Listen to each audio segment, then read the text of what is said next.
Okay, so now let's discuss yung Module 4, applications ng supply and demand.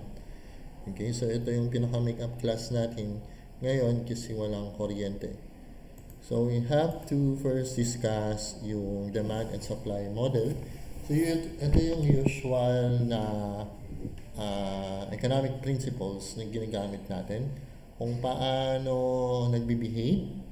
Okay, yung isang economic agents kagaya ng mamimili or your consumer or buyer and your seller, producer or firms sa paano sila nagre-respond or ano yung actions na ginagawa nila when they are confronted with different situations na nangyayari sa environment nila. So, isa sa usual na ginagamit ng principles, economic principles ay yung tinatawag nating law of demand and supply, or we are combining both the demand and supply.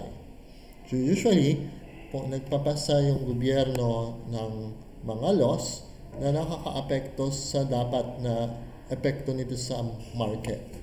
Like, anong mangyayari sa price na mabayaran ni seller, ni buyer, okay? At yung dami ng bibilhin niya at that particular price. Madalas, ang intervention ng government is nag-i-intervene siya pagdating sa presyo. Halimbawa, nire-regulate niya yung presyo ng bigas or ng fuel, okay? Para hindi masyadong mataas yung presyo for the benefit ng iyong consumer.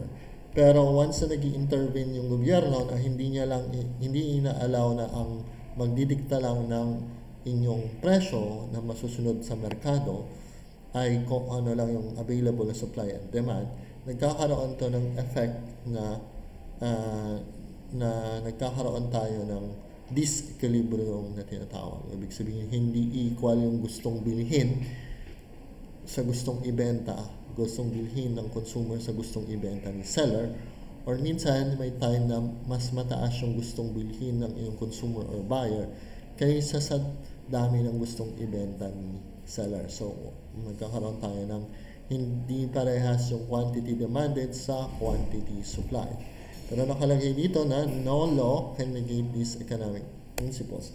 Despite all these interventions ng gobyerno, okay, to intervene the market, hindi natin maitatanggi that the effect of demand and supply will stay kahit na ano pang intervention na gagawin ng gobyerno, or will always go back to the equilibrium point na parehas yung quantity demanded sa quantity supplied, or parehas yung dami ng gustong bilhin ni seller, gustong bilhin ni buyer sa gustong ibenta ni seller pag nagkaroon tayo ng temporary na disequilibrium. So, example ng temporary disequilibrium is surplus or shortage. Okay, we'll discuss that much later.